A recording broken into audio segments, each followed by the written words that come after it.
Thank you very much for being here. This is the Free Enterprise Foundation's second annual award luncheon, and we're very pleased to have all of you here. And we do think of this as being a family event. And now, if you don't mind, I think we will have the honor guard bring in the colors. Gentlemen, bring in the colors.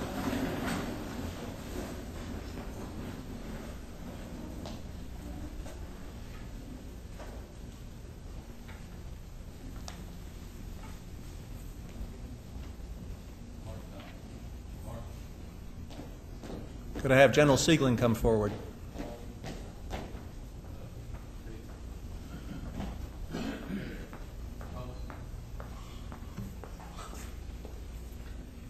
Ladies and gentlemen, please join me in the pledge to the greatest flag on the world today. I pledge allegiance to the flag of the United States of America and to the republic for which it stands, one nation, under God, indivisible, with liberty and justice for all.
Colonel Golden, chaplain will now lead us in the evocation.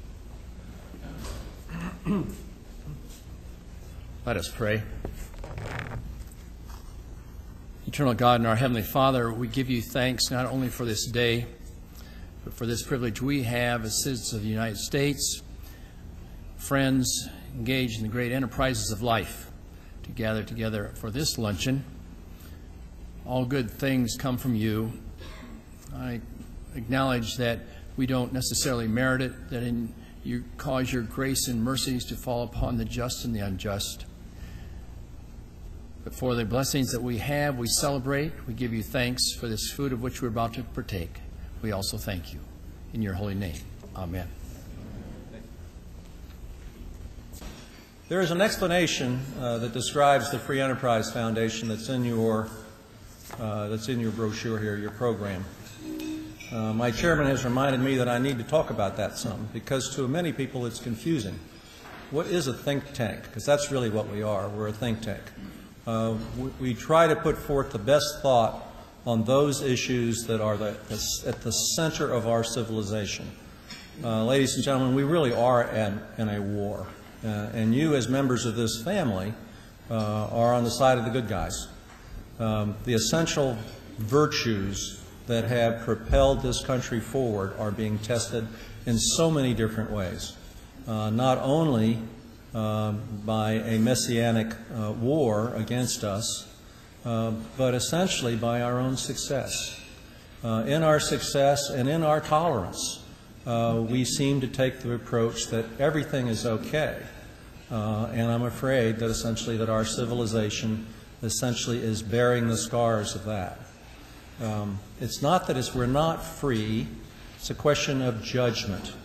The way that we are bringing up our children, the things that are really important at the core of our society are really what this foundation stands for. And at the core of what it stands for, too, is the free enterprise system. The free enterprise system has a symbiotic relationship with the liberties that are at the core of this society. And that's what we talk about, that's what we study, that's what we publish.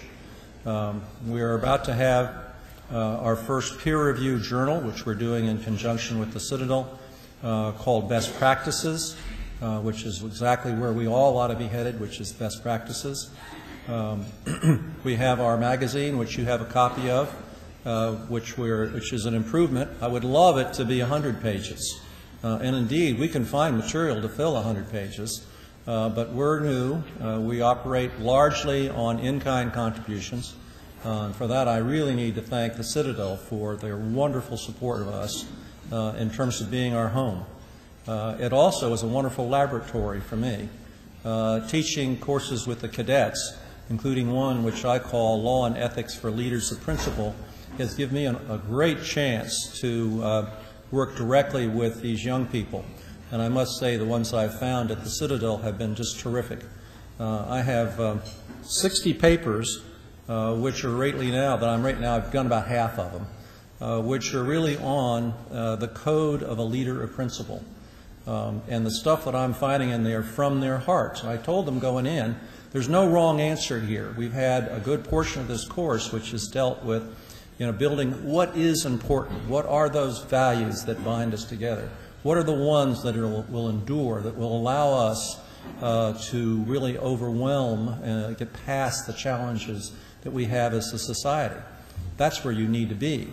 And indeed, if indeed you're going to realize on the investment made in you by your parents, by this institution, and by your friends in this society who are looking to you to carry us to that next generation, then you need to be thinking about this.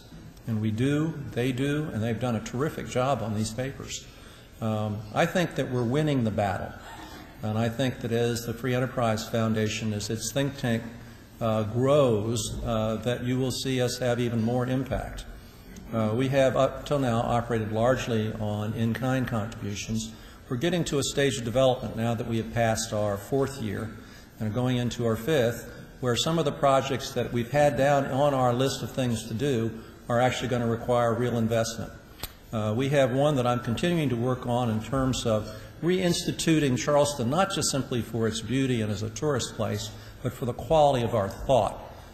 We would like to reinstitute the relationship that Charleston has had with the Caribbean. And we're looking at working with the IADB and other NGOs and having a leadership summit on the Caribbean, looking at free enterprise solutions for Caribbean development problems. I think this is important for us to do not only for national security reasons in terms of where this country's back room ought to be, as opposed to just simply it's a nice place to go. There has been a historical relationship, and having the 3 wonderful academic partners that I do provides me the basis of really knowledgeable people that I can work with, so that as we start to pull this together, this will be a wonderful thing for Charleston and will be also a terrific thing for the Caribbean. The peer review journal and that are 2 things that we're working on very hard right now. We will certainly do this again next year, and we also look for input from you all in those areas that you would like to see us work with you on. We thank you very much for having taken us into your homes, into your hearts, and providing the growing support for the foundation, which I think it deserves. My columns in the Mercury are very much part of what it is we believe and are working towards, and I think we hope to put those out in some more enduring form for your use and referral to as we go forward. Now we get to move to the central portion of this event, and I get to turn it over to people who are even more knowledgeable in terms of the individuals who we're honoring today. We take great pride in our award. We really take the consideration of the nominees seriously, and we try to come up with those people who, by their very lives, essentially epitomize those values that we talk about, that we publish about, that we study, and that we try to popularize. So today we hope that you will join us and treat this as a celebration of those values as we go forward. Now I get to introduce Tommy, I believe, as the next point that we have on our program here. Tommy Baker is our chair, and I can't have a more valuable person to work with and one who's been more meaningful to us. He's a founding trustee, has been part of us since we began back in '02, and he has been a wonderful supporter.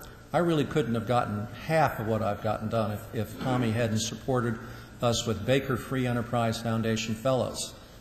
These are grad assistant level individuals who work for us for a year as part of what they do in the free time they have while they're in school. They come from the College of Charleston. They come from the Medical University. We have one this year from the law school because so much of my writing is legal, and we have one from the Citadel. They really help manage us on a day-to-day basis, and they really help take the ideas that I spark, give me the raw material I need in order to turn them into something which is marketable to you all and also to society as a whole.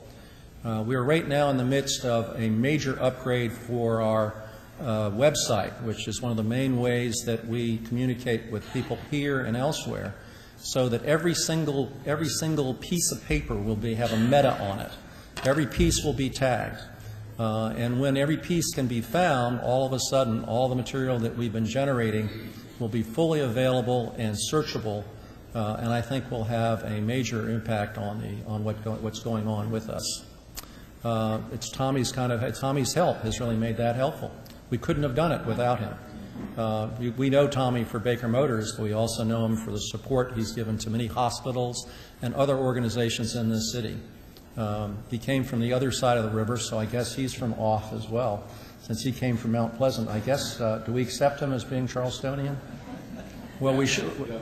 Well, the governor came from Mount Pleasant as well, so I guess it's all right. Tommy, would you come on up, please? Tommy is going to introduce the new president of the college, and we are going to start our awards now.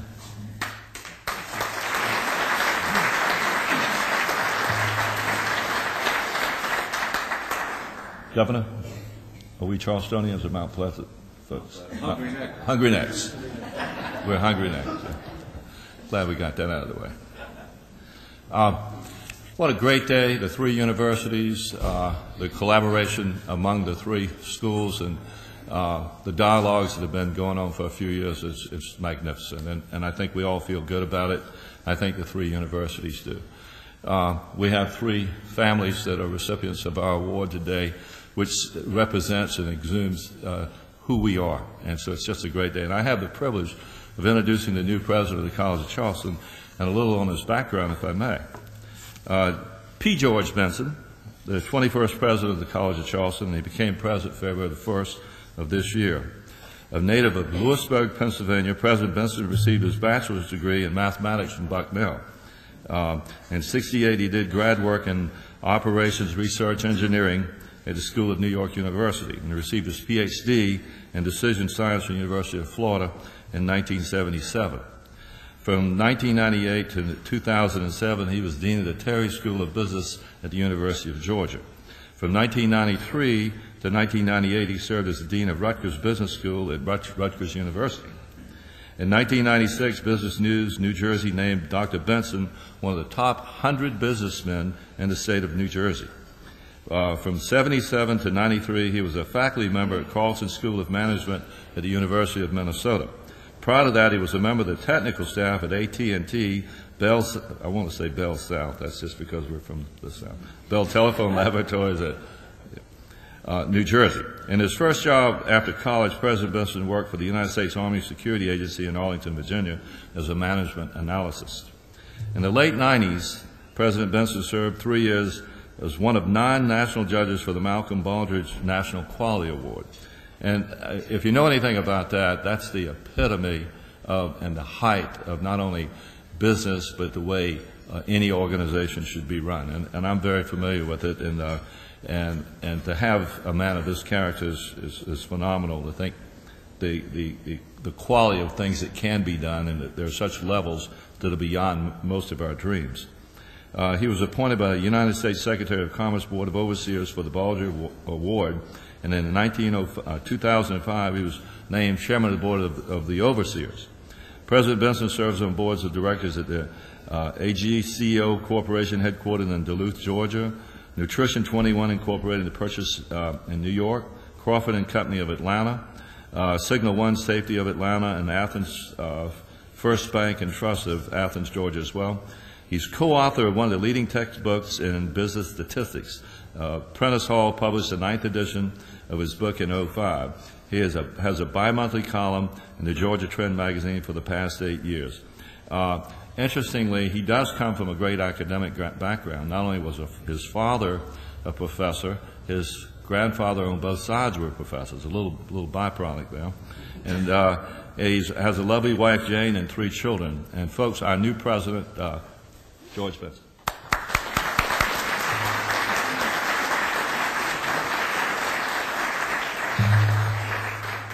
Thank you. It's good to be with you. I have the distinct honor and pleasure today to present Anita and Jerry Zucker for the Award for Ethics and Civic Responsibility. The Zuckers embody the very notion of service above self, without any question. They believe in the importance of giving back to the community, and the quantity and quality of their involvement in Charleston is truly, truly spectacular. They are role models for all of us, everybody in this room and everybody in the Low Country. Although I've only had the privilege of knowing them for a relatively short period of time since my arrival in Charleston, which was February 1st.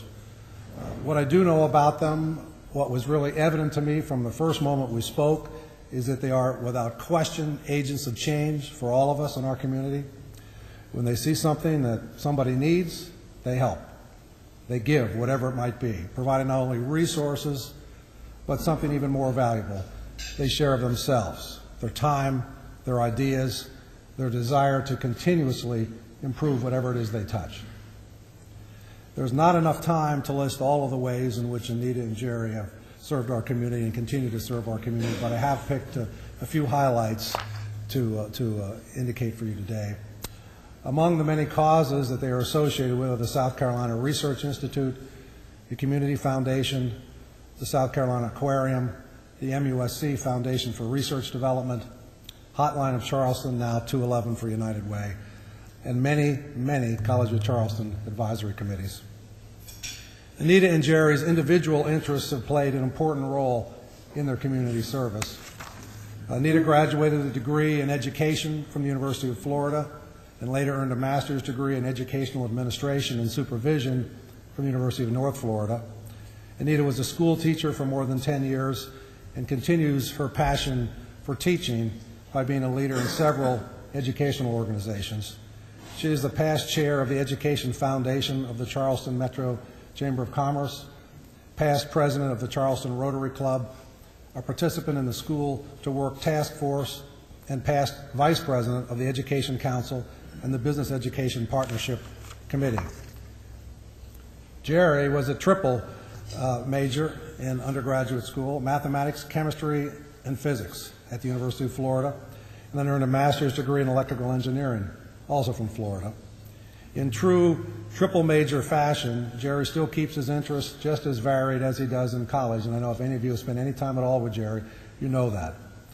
He's president of the Coastal Carolina Council, Boy Scouts of America, South Carolina chair for the Anti-Defamation League, Southeast Region, co-chair of the Charleston Regional Development Alliance, and serves on the boards of the Charleston Metro Chamber of Commerce, Regional CEO Council, and the Palmetto Partners for Science and Technology. Both Anita and Jerry are exemplary stewards of their Jewish faith. Anita is a member of the Committee for the Holocaust Memorial at Marion Square, past board chair of the B'nai B'rith Youth Organization, and past president of both Synagogue Emmanuel Sisterhood and Women's Association, ORT. Jerry serves on the board of the Hebrew Benevolent Society, the Hebrew Orphan Society, the American Israel Chamber of Commerce, and was past president of Synagogue Emmanuel. Both Anita and Jerry are past presidents of the Charleston Jewish Federation, and both are, I am proud to say, members of the advisory board of the Jewish Studies program at the College of Charleston. Anita has also served on our advisory board for the School of Education and is currently the chair of our Board of Governors for the College's School of Business and Economics. Simply put, the Zuckers represent the absolute best of Charleston. Their compassion for others and their lifelong dedication to community service are attributes that we all could and should incorporate into our own lives. Jerry and Anita, I want to, on behalf of all of us, thank you for caring about your fellow human beings, and thank you for making a difference in the lives and the times of the Low Country. Please join me in honoring two of Charleston's most inspiring community leaders, Anita and Jerry Zucker.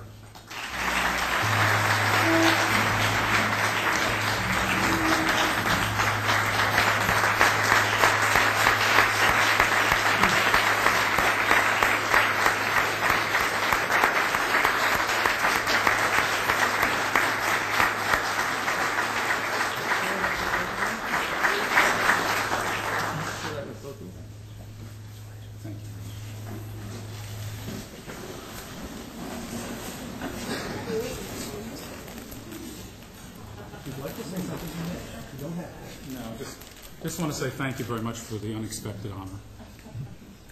I too want to say thank you, and it's great to see all of our educational institutions of higher ed here today, because as you could hear from some of our introduction, education is one of our great passions. Thank you.